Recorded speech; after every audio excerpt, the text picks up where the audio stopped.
আপনার কলেজের ফার্স্ট ক্লাসটা নিশ্চয়ই এতক্ষণে শেষ হয়ে গেছে। আপনার দেরি হয়ে যাচ্ছে না তো?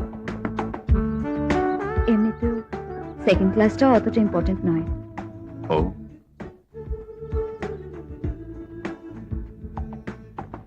আর থার্ড ক্লাসটা, ফোর্থ ক্লাসটা?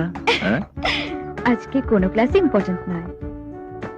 তাই তাই তাই তাই তাই তাই আমি ওই শালা ডিএসপি কে ছাড়বো না দাদা, মেরে পচা খালে ফেলে দেবো। একটা কথা বলবি?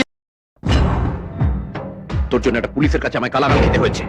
আমি স্যার জেনে নি কেসটা কোন জজের হাতে পৌঁছেছে। কেসটা